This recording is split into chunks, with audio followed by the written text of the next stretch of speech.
topic today, attorney, is all about battered wife. Attorney, eto, gusto ko makuha yung legal opinion or personal opinion mo. Itong sinasabi nila na yung mga babae na nakakaranas ng abuso, hayaan na lang daw ang asawa. Kasi daw mas dapat piliin ang kapakanan ng mga anak. Dapat daw kumpleto ang pamilya. Well, I have 2 cents for that. Okay. Number 1 kasi, masyadong traditional yun. So, meaning, hahayaan mong bugbugin ikaw, nanay ka, ng asawa mo para lang mabuo yung pamilya. What if kung yung pangbubugbog sa'yo umabot sa puntong ikamatay mo? Ikamatay. Sa tingin mo ba, mas naging intact yung pamilya? Sa tingin mo ba, ultimately, sino ba magsasuffer? Diba? Anak din. Happy Tuesday, Pilipinas! Welcome to the very first episode of Case in Point, Kwentuhang Buhay at Legal. With Miss Chai. And of course, with Attorney Ace. Ngayong araw po ay Martes, February 4, 2025. Tuesday po ngayon. Kaya naman, let us all choose to be happy, choose to be kind, choose to be understanding, and most especially, choose ourselves. Piliin po natin ang ating mga sarili. Tamang-tama ka, Miss Chai, at para sa ating mga manonood, dapat nating laging piliin ang ating mga sarili. Pero syempre, huwag tayong magpadalos-dalos sa ating mga desisyon. At lalo na po, baka ito ay merong kakaharaping mga legal consequences.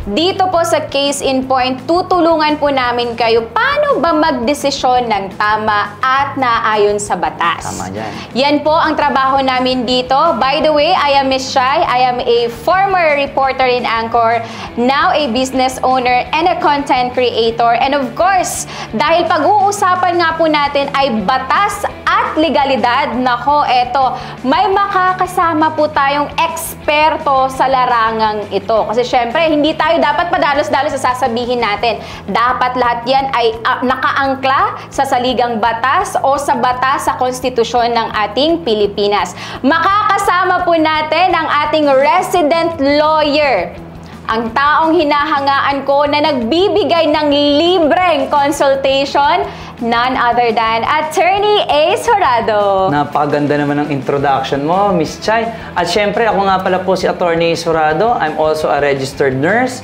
And syempre, marami tayong mga konstansa, mga sikat na social media influencers na ako rin yung abogado nila. Wow! At ngayon, eto tayo sa ating unang episode para magbigay din ng legal consultation at for free. Grabe sa ating yun, mga for free. taga-subaybay. Grabe diba? yun. Yes. Alam niyo, attorney, sobrang nakakahanga po kayo. Kaya nga po, kinuha kayo ng kumpanya namin na maging lawyer kasi nakikita po namin yung sincerity niyo sa pagtulong. Siyempre, isipin niyo po yan, libre kayong magbibigay ng consultation. Hindi po basta-basta yun kasi mahal po yun. Pinag-aralan niyo po yung pagiging abogado niyo. Sobrang sleepless nights and book, sobrang mahal nun. So, grabe, saludo po kami sa inyo. And alam niyo ba, Chusis, ang case in point talaga, attorney, na pag-usapan natin to, nabuo natin ang programang ito. Yes. Kasi nga, gusto natin mailahad, mabigay sa lahat ng tao kung ano nga ba yung mga basic rights, yes, yung mga karapatang pangtao natin, especially sa mga babae. Lalo na yung mga naaabuso, ano ba yung pwede natin gawin, saan ba tayo magsusumbong, mga ganun po. Kaya po andito si Case in Point kasi gusto po namin kayong mag-guide sa araw-araw po ninyo na pamumuhay, especially when dealing a very hard situation. Andito po ang legal opinion ni Attorney. And of course, dahil nga po episode 1 ngayon, usually kasi sa Case in Point, dapat magbabasa tayo ng sulat. Tama. Magbabasa tayo ng kwento. Pero dahil episode 1 ngayon, pilot episode natin, yung kwento ko, attorney, yung personal kong kwento ang ilalahad natin at ikukwento. Mahihirapan mo ako. Hindi ko alam kung sasabihin ko ba ang totoo o babahira ng bias dahil syempre magkaibigan tayo, nakilala tayo. But anyway, para syempre sa mga manonood natin, alam ko naman na kailangan nila to at yung sasabihin mo sa akin ay posibleng nangyayari ngayon sa iba't ibang dako ng mundo. Exactly, attorney. And we are so grateful na andito po kayo. Kasi itong kwento po na ibibigay ko po sa inyo or ilalahad ko sa inyo, nangyari na po ito noon pa. Pero Pero before po kami magkwento, gusto ko lamang po sabihin ng ating mga magulang na ang atin pong topic ngayon ay maselan at hindi po angkop sa mga batang nanonood. Kaya po please, patnubayan po natin sila. Or kung nanonood po kayo na andyan sila, please po stop muna tayo. Punta tayo sa pribadong lugar at saka po natin panoorin ang video na to. So our topic today, attorney, is all about battered wife. So, itong battered wife na to, attorney, unfortunately, nanay ko yun. Oh. Isa sa mga naging experience ng nanay ko ay mabugbog sarado ng tatay ko. Pero before tayo pumunta dun sa battered wife, paano muna masasabi na ang isang babae ay legal wife? Yung pwede niyang sabihin na I'm a wife. Kasi bakit ko itatanong? Kasi mamaya, may mga legal action na legal wife lang ang pwedeng gumawa. Mga legal consequences. Consequences. Well, tama yun. Maganda yung maganda yung tanong mo. Paano natin masasabi na isang babae ay asawa talaga? Yes. Kasi marami ngayon, modern times ngayon na nagsasama, tinatawag nilang isa't isa na mag-asawa. Di ba? Without the ceremony, without the sanctity of marriage, without the blessing of the religion, or meron mga, sabi natin yung sa West, mayor or judges, di ba? So, tama yung tanong mo. Well, para ma-determine natin ang isang babae ay considered wife, masasabi natin, pag wife, dapat po ay merong celebration ng marriage. And para ma-consider na validly celebrated ang kanilang marriage, ay dapat merong dalawang essential requisites. Ano yung requisites? Number one, there must be on legal age dapat. 18 years old above. Okay? And number two, yung consent ay freely given. That's it. Yun lang hinahanap ng batas natin na meron dapat essential requisites. That is under family code. Syempre, meron tayong mga two witnesses para to attest na talagang nagkaroon ng celebration. So yun dapat, attorney, yung kumbaga pa may authority gumawa ng celebration, I pronounce you husband and wife, regardless of any religion or anong ritual. Tama. Tapos dapat na-register na siya. Tama. Yung registration, hindi yan considered essential requisite.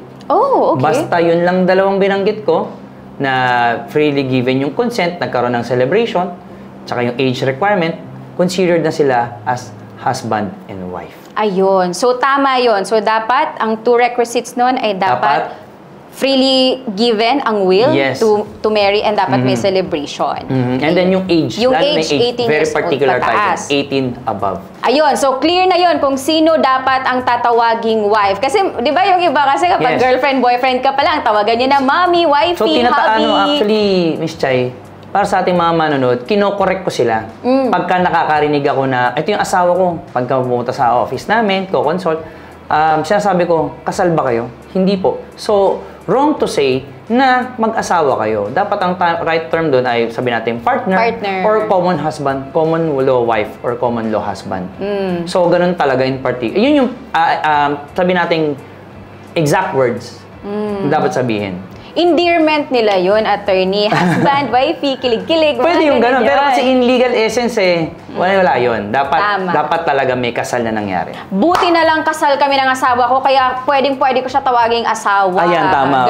Buti na lang din. So yun, anyway, going back, attorney. So doon na tayo sa battered wife. Ayun, establish na natin na yung nanay ko, wife talaga siya, legal wife. Kinasal sila and 18 years old, given ang free will nila to celebrate their marriage and all. So yun nga po, yung nanay ko kasi before, hindi ko ba alam bakit niya hinahayaan na yung tatay ko is bugbugin siya. Pero that was before. Disclaimer lang, yung tatay ko naman ngayon okay naman na siya, mabait naman na siya. Pero before kasi, sobrang bugbog sarado siya.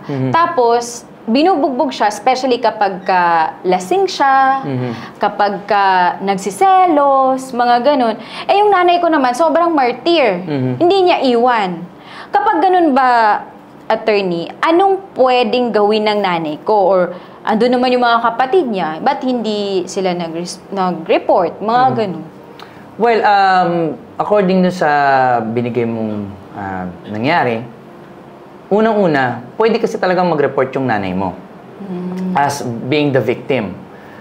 Sabihin na natin itong case na to ay magpo-fall sa Republic Act 9262 or also known as Anti-Violence Against Women and Their Children. VAUSI. Yes, or anti-VAUSI actually. Yun yung tamang word kasi anti-violence Okay. So, anti-VAUSI. Ngayon, going back, sabi nga natin, dapat nag-report yung nanay mo. Kasi since siya naman talaga yung victim. Aside from that, kung hindi man siya nag-report, okay, halimbawa ikaw at that time, na-witness mo talaga, pwede kang mag-report. Example din, nakakita dyan yung mga kapatid niya, talagang binubugbog, pikit na yung mata, putok na yung ulo, pwede rin silang mag-report. Bakit ganon? Kasi nga, etong Republic Act 9262 ay considered public crime. Oh, okay. So meaning, yung mga nakakita, pwedeng mag-report. Kasi usually kasi ngayon, attorney, kapag lalo na before lalo na pag nasa mga probinsya, ganyan, kapag nag-aaway kasi yung nanay at tatay ko before, parang sila natatakot. Nag-close din sila ng doors nila kasi takot sila sa tatay ko noon. So parang walang naglakas ng loob na alam mo yun, mag-report sa barangay. Tama. Kasi parang iniisip nila, parang labas naman ako sa marriage na yan. So pwede pala. Well, ang reason, syempre, lalo na pagka sa probinsya, di ba? Parang common mistake na ayaw nilang madamay. Di ba? Fearing na, syempre, baka balikan sila, sila yung saktan, lalo na na-witness nila kung paano saktan yung father mo yung nanay mo at that time, di ba? So, ikaw naman, syempre, gusto mo lang magmagandang loob, tapos madadamay ka pa. Parang, syempre, hesitant na yung mga eyewitnesses na magreklamo or magsumbong in particular, di ba? Kasi nga, ayaw mo naman madamay, ang ayos-ayos mo naman. And yet, kapitbahay mo pa. Di ba? So, ngayon, para alam ng mga manonood natin ngayon, kung magre-report ka sabihin natin, sa barangay, sa presinto, para alam nila, Miss Chay, ito naman ay confidential in nature. Yeah. So, hindi sasabihin kung sino ang informant. So, I encourage each and everyone, tayo magtulungan na i-report kung may ganito tayong nakikitang domestic violence. Di ba? Yeah. Tapos may mga naman sila din, di ba? Yung mga women meron desk. sila talagang, yes, ang tawag natin doon Women's and Children's Desk. Sa mga police sa station. mga police station. Meron talaga yan. Oo. Attorney, pwede ba yun like for example, nagsampa na ako ng kaso, ganyan, pumunta ako ng police station, tapos na siya sa PAW, ganyan. Ngayon, nung parang nag-counter affidavit yung husband, tapos sasabihin na, lango ako sa sa alak. Pwede ba yun as excuse? Ganito pag ginawa mong defense yun, mas lalala pa yung parusa sa'yo. Ayun, gusto namin yan. Alam mo kung bakit? Ang dating kasi sa atin, pagka sinaktan mo isang tao, tapos knowing na drunkard ka, lasinggero ka talaga, it can be considered as an aggravating circumstance. Aggravating Ibig circumstance. sabihin nun, humiram ka ng tapang sa alak para masaktan mo pa ngayon yung tao. Diba? Kumuha ka ng lakas ng loob.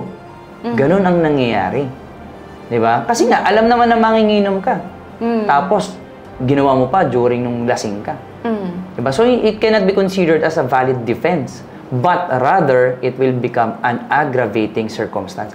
Mas bumibigat ngayon yung parusa. Parusa actually. Parusa? Oo, yung penalty imposed. Ayun. Gusto namin yun. Gusto namin talaga yung asing mayurak sila sa lupa, yung mga taong ganyan. Ako talaga, yung buti na lang yung asawa ko ay mabait talaga. Mabuti at ako na lang yung talaga. ako yung nananakit. Oo. Hindi naman. Ako yung sa amin, sa situation namin, matapang talaga ako. Kaya lang yung asawa ko, mas matapang. Ayun lang. Ayun lang talaga. Kaya wala talagang magawa. Hindi pwede yun. Dapat ang babae talaga ang pinakamatapang sa buong mundo. Oo, dapat talaga. Dapat. Oo. And alam nyo, sa pagiging matapang ng babae din talaga, kailangan din talaga nating, parang, alam mo yung, kailangan mo din kasi malaman talaga yung basic rights mo. Kasi, lalo na sa probinsya, kapag hindi nila alam ang basic rights nila, parang, eto na lang magiging ang destiny ko, yung masaktan, alam mo, yung mga ganun. So, kaya nga, ginawa namin tong case in point na para malaman po natin yung ating karapatang pantao. And attorney, eto, pwede ba yun irason? Like, for example, nasaktan ko lang naman yun kasi nagselos ako kasi eto naman nakita ko, may kausap siyang lalaki, alam mo yun? Pero hindi niya naman nakita na, alam mo yun, may ginawa silang hindi ka nais-nais. Basta nagselos lang siya, kaya niya nasaktan. Anong pwede ba yung excuse?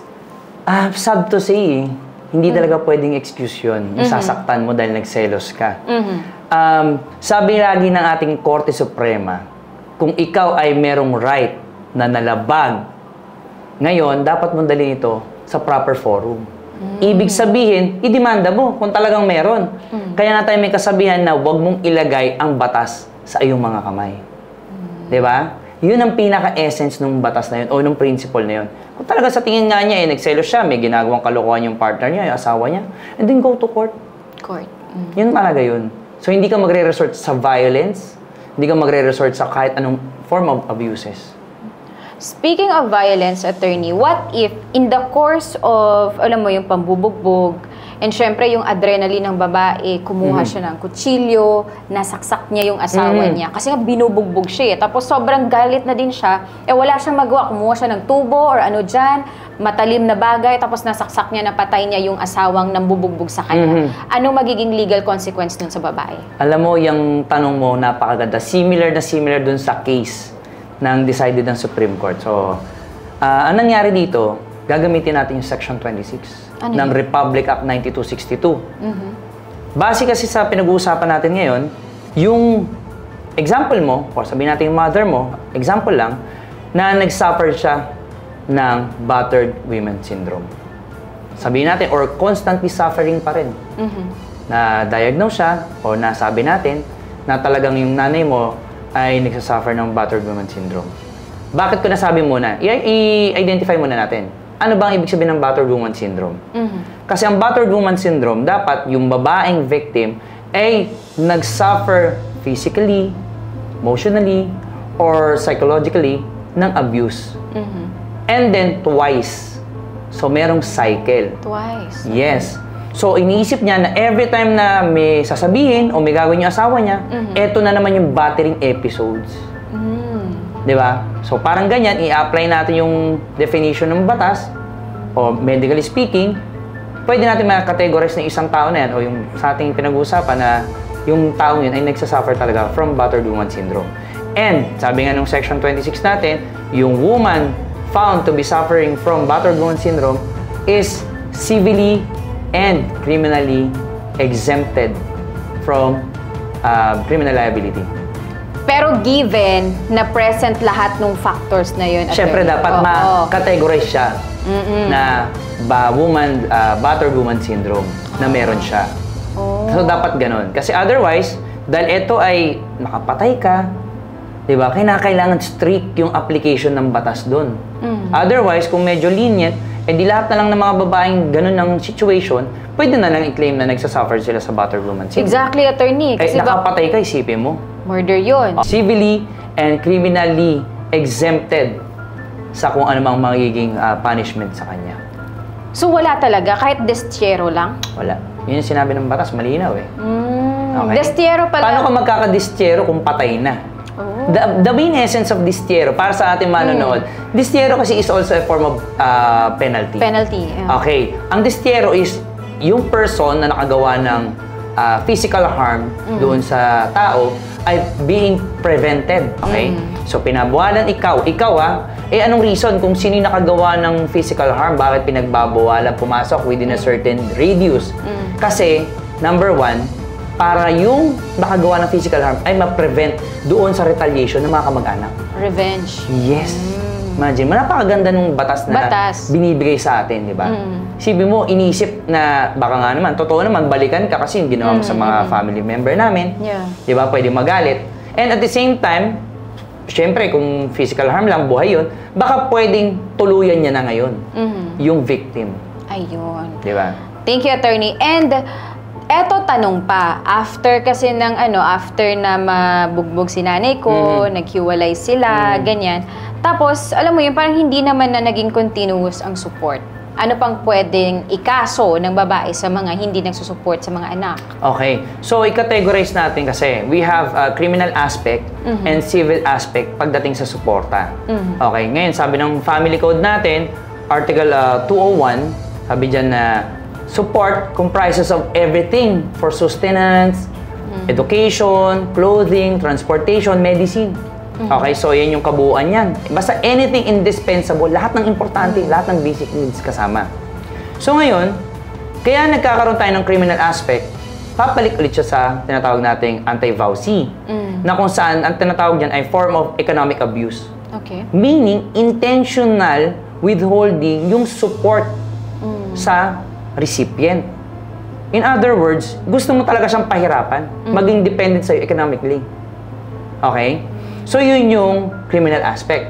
Assuming naman na talagang incapable, okay? Or hindi niya Hindi kayang kaya. suportahan yung ganung kalaking amount, pwede rin tayong pumasok in civil aspect na petition for support naman. So, ang difference ng dalawa, parehas pa rin support, pero ang difference, main difference nila ay yung isa, intentional. Ito naman yung isa, hindi. Kaya magpa-fall tayo sa civil aspect na lang.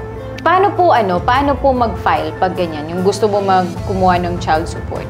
Pagka criminal case naman, gagawa tayo ng complaint affidavit. Ayun. So, nakalagay doon yung circumstances, talagang kumikita naman yung tatay or nanay, vice versa. Tapos, intentionally na hindi binibigay yung suporta. Intentional. So, based sa surrounding circumstances. On the other hand naman, pagka petition naman, ida-draft natin doon yung petition, we are seeking for support kasi ito yung mga circumstances. Maaaring maliit lang yung kanya ibigay, pero yet, wala kasi talagang intention to withhold yung support na dapat bibigay sa anak. Ayun. Attorney, gusto ko makuha yung legal opinion or personal opinion mo. Itong sinasabi nila na yung mga babae na nakakaranas ng abuso, hayaan na lang daw ang asawa. Kasi daw mas dapat piliin ang kapakanan ng mga anak. Dapat daw kumpleto ang pamilya. So, tiisin na lang na mabugbog. Sa tingin niyo po? Well, I have 2 cents for that. Okay. Number 1 kasi, masyadong traditional yon. So, meaning, hahayaan mong bugbugin ikaw, nanay ka, ng asawa mo para lang mabuo yung pamilya. What if kung yung pambubugbog sa'yo umabot sa puntong ikamatay mo? Ayun. Sa tingin mo ba, mas naging intact yung pamilya? Sa tingin mo ba, ultimately, sino bang magsasuffer? Yeah. Di ba? Anak din. Okay. So, on the other hand naman, maganda rin kasi naman yun. Pero, I'm not saying na i-tolerate natin yung abuse. Di ba? Kaya nga meron tayong setup na tinatawag ngayon na co-parenting eh. Although split sila, pero yung support consistent, dalawa sila nagbibigay. And then may mutual understanding na eto, ikaw ang in charge dito, ikaw muna yung mag-uwi sa bata for 2 days, basta kukunin ko. May ganyan ng setup ngayon, napakaganda. Technically, sila pa rin, pero... Ay, hindi, split na. Wala talagang any affection. Wala na. pero do they need to, parang live in the same house? Hindi or na. Hindi na. Okay. So, ang ganda, modern na setup na nga to eh. Na nakikita ko sa mga iba't ibang couples na hindi na magkasundo, hindi na magsama sa isang bubong, pero yung mutual love nila sa anak, nandun pa rin. Nandun yung mutual responsibilities, obligations, nandun lahat, sama-sama. Wala sila nagiging problema. Ayun, co-parenting. Yes, co-parenting ang tawag nila doon. So, sabi ko nga, hindi natin itinotolerate yung form of violence. Pero syempre, maraming nanay na pinipili to save yung family. Alam mo, very proud yun. Bakit ka mo? Kasi nga, yung mga sufferings nila, ini-endure nila. Di ba?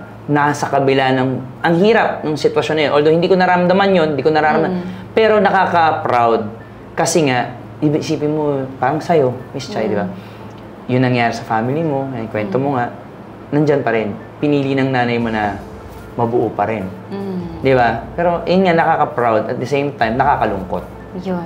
Alam mo, attorney, ma-share ko lang. As I grow up, sana hindi kami inisip ng nanay ko. Sana hindi inisip ng nanay ko yung kapakanan namin. Sana hindi inisip ng nanay ko na kumpleto ang pamilya namin. Kasi it doesn't mean na it's not broken, it's not broken. Paano kaming maging kumpleto? Internally, we're bleeding. And then, ang pangit mo, nakikita ko lahat ng abuses. Nakikita namin lahat. Kami mismo apektado. So, kung kakausapin ko yung nanay ko before, sasabihin ko sa kanya, Nay, tama na. Hindi mo kami ginagawa ng pabor, hindi mo kami binibigyan ng benefit, hindi kami nagbe-benefit sa pagiging martyr mo kasi kami nasasaktan kami. Mas okay nang separated kayo, mas magiging masaya kami. So, sa mga kababaihan po natin dyan, eto speaking sa perspective ng isang anak na nakita yung pambubugbog ng tatay sa nanay, kayo po ngayon, if nakaka-experience po kayo ng pambubugbog sa mga asawa ninyo or sa asawa po ninyo, tapos iniisip ninyo, ayokong magkaroon ng broken family ang anak ko, ayokong walang tatay ang anak ko, speaking po as anak na nakita lahat yon, mind you, to tell you honestly, kung ako po ang anak ninyo, pasasalamatan ko kayo if iiwan niyo po sila ngayon. Kasi hindi po basta-basta yung hirap na pinagdaanan namin ng mga anak na makita yung nanay namin na ganun. And grabe yung trauma. Even ako, sobrang tagal ko nagka-boyfriend, sobrang tagal na wala yung trauma ko sa lalaki because lahat ng nakikita kong lalaki before, sasaktan ako. Yun ang feeling mo? Yun ang feeling. Kahit gaganunin lang ako, parang feeling ko, oops, hindi pwede. Or yung mga kaibigan ko before na parang aakbayan lang ako without malice. Parang feeling ko may gagawin silang masama. Well, medically speaking kasi, pwede kang ma-considered ngayon na suffering from PTSD, post-traumatic stress disorder. Kasi nga dahil sa mahabang years, decades na nakikita mo, na witness mo na merong abuse sa family mismo, ikaw mismo na-develop mo niya subconsciously. Yeah. Diba? So imaginin mo, hahawakan ka lang. Tropa, akbayan ka, it's very normal naman. Pero iisipin mo, sasaktan ka eh. Diba? Yun ang fear mo subconsciously. Diba? So yun yung naging defense mechanism natin. Yeah, diba? totoo. Tapos attorney, ito naiintindihan ko din naman yung ibang wife. Ayaw nila makipaghiwalay sa asawa nila kasi wala silang economic capacity to sustain the needs of their child. Wala akong trabaho, Miss Chay. Anong mapapakain ko sa anak ko? Sa tingin niyo po, ano po yung pwede nilang gawin? Sa perspective naman, alam mo yung advice, as a friend, anong pwede nilang gawin para makawala dun sa mindset na hindi ko pwedeng iwan ang asawa ko kasi wala akong pantustos? Well, marami tayong mga kababayan na ganyan. Actually, mga nagme-message sa akin. Same situation talaga. Sinasabi ko talaga, syempre, wala tayong ibang choice kundi we have to be responsible. Yeah. Di ba? Aalis ka sa comfort zone mo. Ngayon, you have to be employed. Marami naman dyang vacancy. Siyempre, kinakailangan mo talaga kumawala doon sa sistema eh. Yeah. Otherwise, paulit-ulit na yan lang ang maging...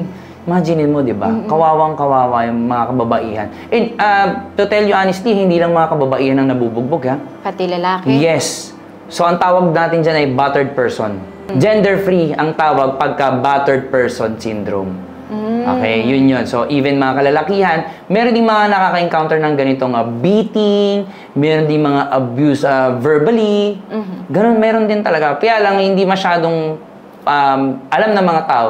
Kasi on our part, nakakahiya. Yun talaga yung initial na papasok sa isipan ng lalaki. Lalo na tayo, very conservative yung ating country. Di ba? Pag sinabi mo parang hina-hina mo, ikaw nga yung padre de pamilya, ikaw yung nabubugbog. Di ba? So, talagang tinitignan yung mga kalalaki na talagang all respect, di ba? Na matipuno. So, hindi po yan. It's not always that case. Meron talaga mga kalalakihan na naabuso rin naman. Yeah. Hindi ako yun, ha? Hindi ako yun, ha? I'm not speaking from my own, ha? Oh, matapang si Mrs. Matapang pero hindi naman. Hindi kami mabot sa ganun. Pero hindi mabot sa ganun. Uusap lang talaga kami. Okay? Disclaimer yun, ha? Nag-uusap kami, pero purely batas pa rin pag nag-away. Ayun! Ang ganda nito mag-away, eh. Puro batas. Normal na tao lang kami. Normal na mag-asawa. Lawyer din ang asawa mo, yes, so, kaya mas matapang so, normal lang din kung paano mag-away. Kagaya kayo ni Boss Carl, normal lang din kami. Parang ganun lang din sa inyo. Yes. Ha? Okay. Attorney, eto, gusto kong tanungin, ano ba yung form of abuses? Yun ba yung physical lang or ano pa ba yung ibang form? Under the law, meron tayong physical, ito yung sinusuntok, sinisipa, o any suffering physically.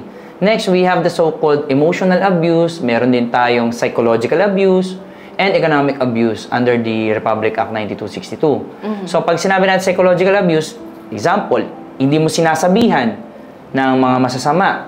Pero yung kinikilos mo, let's say, nakita ka, may kabit, may ka-text, or what. So, nagkakaroon ngayon ng psychological abuse yun. And it follows yung emotional abuse. Diba? So, yun yan. And the economic abuse, as previously discussed, it's about money. Money.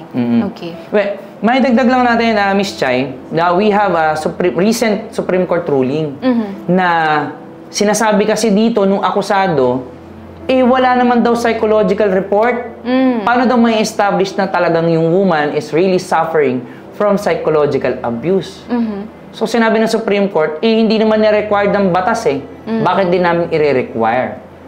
So, considering also yung statement ng babae, yung demeanor niya in open court, talagang umiiyak, nararamdaman natin na talagang itong babaeng ito ay talagang suffering from psychological and emotional abuse, hindi requirement, hindi magpo-prove ng conviction kung talagang tao ay suffering from psychological or emotional abuse kung walang report. Okay? So, hindi siya requirement. At nilinaw ng Supreme Court yan recent ruling natin, 2023. Ayun. Mabalikan natin, attorney. Anong magiging payo mo dun sa mga babae na ayaw iwan ng kanilang asawa dahil wala silang pantustos sa mga anak? Well, yun nga. Sabi ko kanina, kinakailangan putulin na yung ganong sistema. Kinakailangan, unang-una kasi talaga, dapat magkaroon sila ng courage. Kung wala yun, lagi na lang tayong magdodwell na paano yung pamilya ko kung wala na yung financial capacity. Di ba? Walang magpo-provide ng pera sa pamilya. Paano ko pakakain? Kinakailangan may courage muna sila. Lakas ng loob. Itong mga kababaihan natin, para pag makakuha na sila ng sapat ng lakas ng loob, aalis na sila doon, kakawala na. And then, syempre, being the mother, kinakailangan responsible ka na rin at the same time, pag alis mo doon, na ikaw dapat ay may trabaho. Yes. Kaya lang naman, Miss Chay, na itong mga kababayan natin, minsan talaga, hindi umaalis.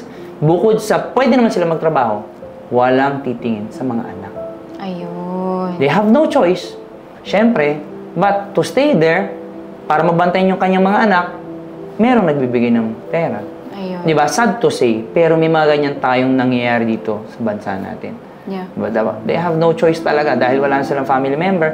And kesa iiwan nila kung kani-kanino, they rather stay to the person, yung abuser, just to maintain yung well-being ng kanilang mga anak. Exactly. Grabe yung mga magulang, paano i-endure nila, no? Grabe yung pagmamahal talaga ng mga magulang. Sobra no? naman, oo. Kaya ako, attorney, very advocate ako sa women empowerment. Especially, advocate din ako, lagi ko itong sinasabi na dapat ang mga babae, ang housewife or ang wife, dapat may sarili kayong income. Dapat. Huwag kayong umasa sa mga asawa nyo. Kasi alam niyo po, pag ganitong mga sitwasyon, para maiwasan natin yung sasabihin natin na, ay, ayoko makaalis kasi nga walang susustento. Hindi, kaya mo.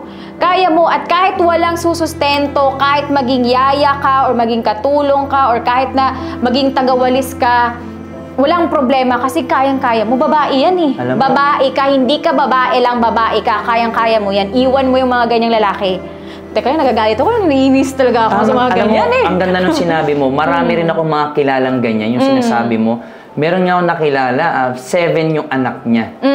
Itinaguyod niya lahat. Dahil iniwan siya ng asawa niya eh. Nagloko. Iniwan siya, tapos 7 yung anak niya, lahat nag-aaral. So, tama yung kwento mo. Nangatulong siya, nagtinda siya ng kung ano-ano, hanggang sa nakaipon, nataguyod niya yung pamilya niya. As long as legal. Yes. Napakagaling. Kaya saludong-saludo po ako dyan sa mga kababaihan na yan. Na ganyan yung tapang, ganyan yung pagmamahal at dedication sa pamilya. Sobra. Eto, attorney, last na po. Kasi naalala ko na ito, sobrang naiinis talaga ako. Kasi Last na yan, ha? Last na to.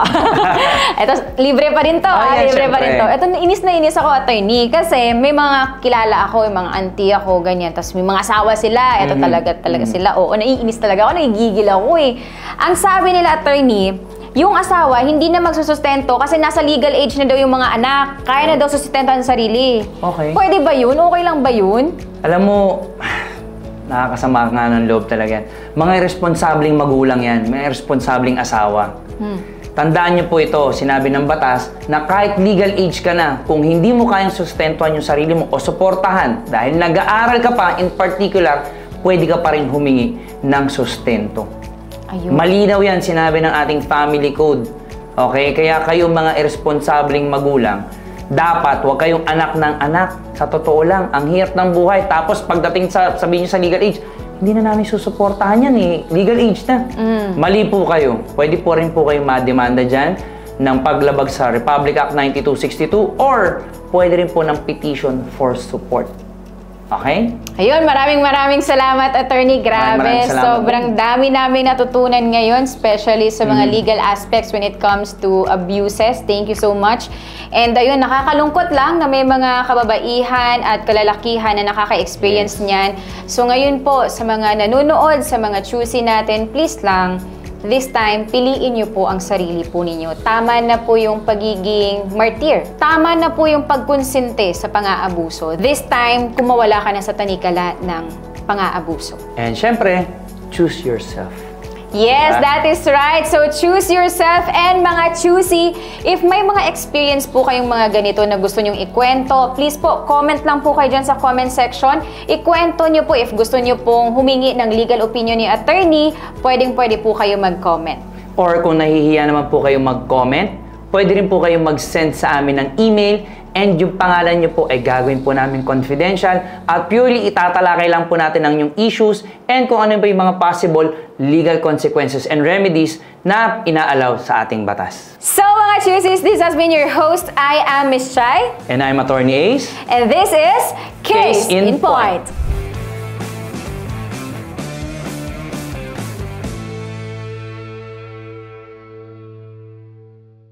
Attorney, eto, curious ako, may tanong ako. May kilala kasi ako, estudyante, Okay. may boyfriend na teacher. Pwede ba yun? Well, merong ganyang jurisprudence.